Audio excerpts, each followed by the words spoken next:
Në linje të drejtë për drejtë kemi sociologun Genc Xerza. Genci, faleminderit për kohën që ndave për ne, për dëgjuesit e Radio Tukagjinit në këtë ditë të veçantë. Blerina, është gjithmonë kënaqësi të jem pranë dëgjuesve të Radio Tukagjinit. Me kënaqësi. Genci, si e përshkruani ju kulturën e votimit në Kosovë? Sa ka përparuar ajo nga zgjedhjet e para luftës deri në zgjedhjet e sotme lokale? Po mendoj që kemi një lloj ngritje apo emancipimi kulturor sa i përket aktivizimit apo procesit zgjedhor. Mendohet që në rajon qëndrojmë ndoshta më së miri përka zgjedhjet demokratike. Ashtu që në disa kolumna apo në disa regjistra është shënuar që Kosova prind në rajon me zgjedhjet e tyre demokratike përpos këto të fundit parlamentare që shpërfaqen disa parregullsi të vogla, po në përgjithësi sa i përket qytetarëve, ata në mënyrë dinjitoze dhe me një vendosmëri të madhe përgjigjen të drejtës së tyre për ta ushtruar, për të votuar se si ata në një farë forme mendojnë. Në perceptimin tuaj sociologjik, a votojnë qytetarët më shumë për kandidatin, për partinë apo për ndryshimin që ata duan të shohin? Pa doj një sociometri apo hulumtim eksakt nuk kemi, po mendoj që mund t'i ndojmë. Zgjedhjet parlamentare me zgjedhjet lokale dallojnë. Zgjedhjet lokale mendoj sipas disa këndvështrimeve që nuk bazohen fort në parti, po zakonisht lidhen me kandidatin, me premtimet dhe me propozimet që ai ofron që do t'i përbush gjatë asaj 4 vjeçarit. Edhe zakonisht kandidatët komunale janë shumë më afër me qytetarin dhe mendojnë se krijohet një farë lidhje, ndoshta një simbiozë më e fortë mes qytetarëve dhe kandidatëve komunal në asamblesë, duke ditur që janë në nivel komunal, të cilat dallojnë nga ato këndvështrimet apo pikvështrimet që janë në zgjedhjet parlamentare. Ashtu që mendoj më shumë lidhen me kandidatin, me ofrimin ai që bën se sa me partinë e cila është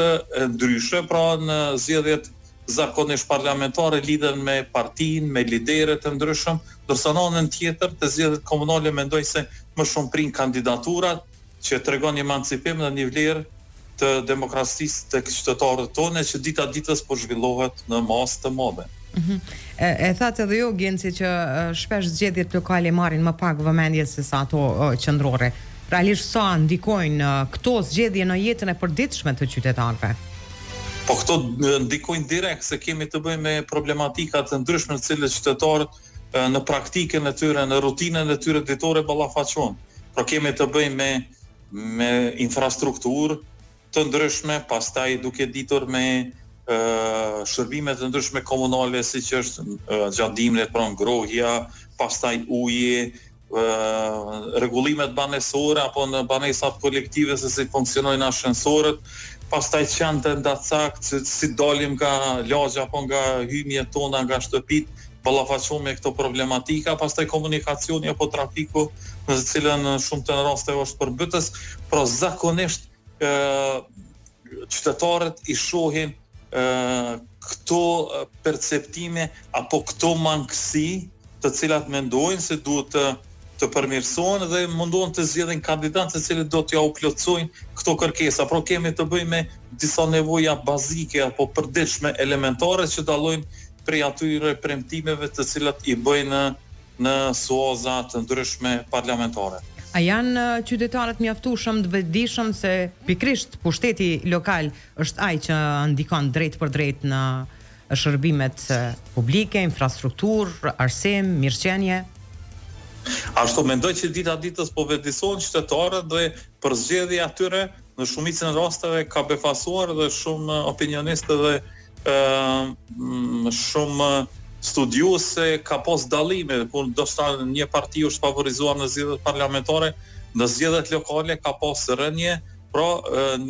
njerëzit apo qytetarët votuesit kanë shqetësuar për kandidaturat për njerëz të cilët ju kanë besuar se do i përbushin kërkesat apo nevojat bazike të tyre. Ashtu që dita ditës po mendoj se po vetëdijsohen edhe po kemi një farë ngritje emancipuese demokratike të vetëdijes qytetare. Cilat janë ato arsyet kryesore, Genci, që i nxisin apo i dekurajojnë qytetarët të dalin në votime?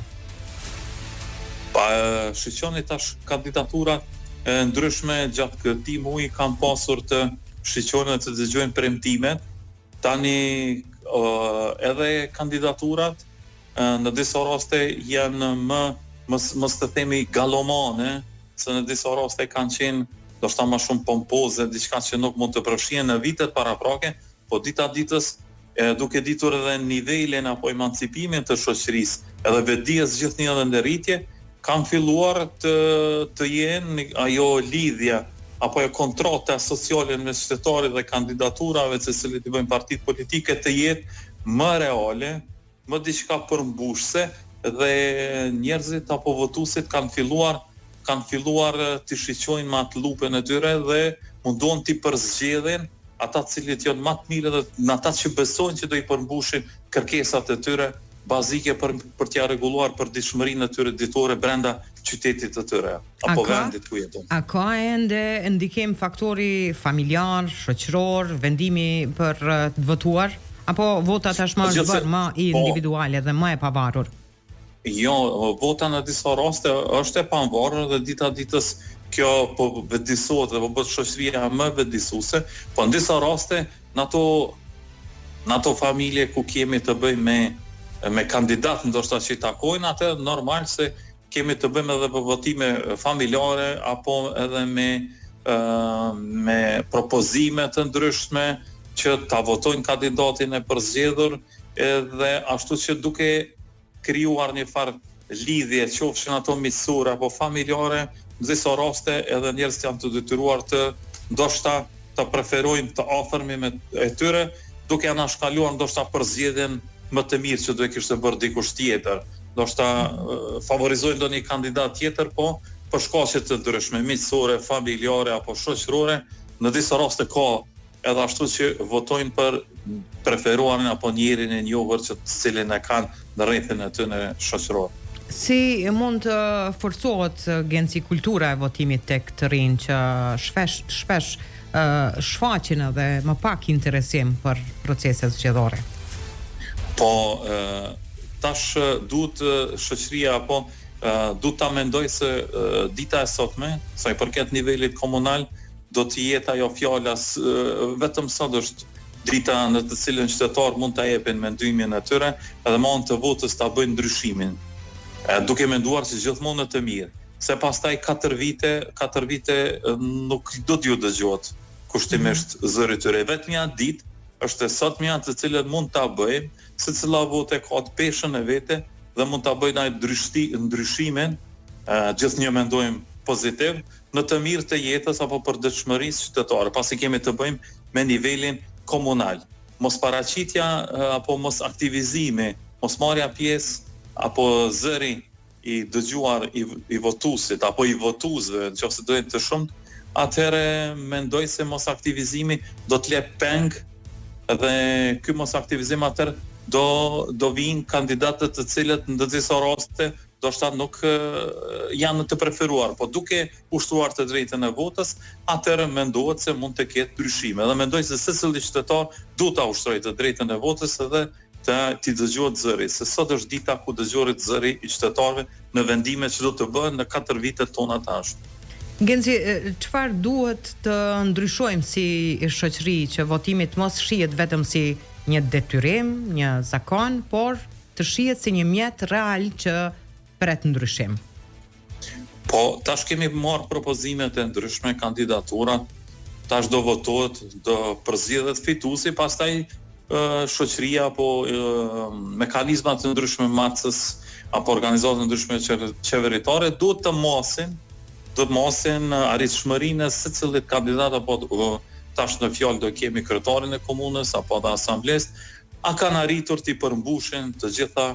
ato premtime, së paku bile ta kalojnë atë gjysmën, atë 50% e merituar, edhe të synojnë ndoshta edhe sa më lart që ta bëjnë më të lehtë, më të përballueshme për dishmërinë e qytetarit edhe për atë punë, atë mision në të cilën janë të thirrur. Pra matje duhet të bëhen aktivizimi qytetar, po presioni, mendimi kritik, gjithashtu mund t'i shtyj në të mirë që të përmirësohen edhe t'i përmbushin sa më mirë obligimet e tyre misionare apo obligimet të cilat janë me ligj në bashkëmëri apo në drejtim të qytetarit. Genci, si sociolog për fund, çfarë mesazhi keni për qytetarët që ende nuk kanë vendosur nëse do dalin apo jo për të votuar? Mesazhi im është që secili ta ushtrojë të drejtën e votës, secila votë është e rëndësishme, secili zë i qytetarit për brenda Kosovës është më së rëndësishëm, sepse duke votuar, duke ushtruar secilit të drejtën e votës, vetëm atëherë do të bëhemi shoqëri demokratike dhe zëri jon apo aktivizimi apo pjesëmarrja jon në vendimarrje do të bëhet e kuptim plot edhe e gjithë përbashme, sepse duke anashkalor, duke mos marrë pjesë, atëherë lojmë penge apo në disa raste edhe zëri i disave nuk do të dëgjohet se çfarë mendojmë. Mendoj që brenda 30 ditëve secili do të ketë menduar apo do të ketë vendosur se cili kandidat është i preferuar e tyre dhe mos të ngurojnë, mos hezitojnë që ta ushtrojnë gjithsesi të drejtën e votës për 4 viteën e ardhshëm. Gen Zërza, faleminderit për kohën dhe për gjitha këto mesazhe edukuese që solle për ne, për dëgjuesit e Radio Tukagjinit. Blerima, ishte kënaqësi, faleminderit edhe të shkoftë ky proces zgjedhor sa më qetë edhe i rregullt edhe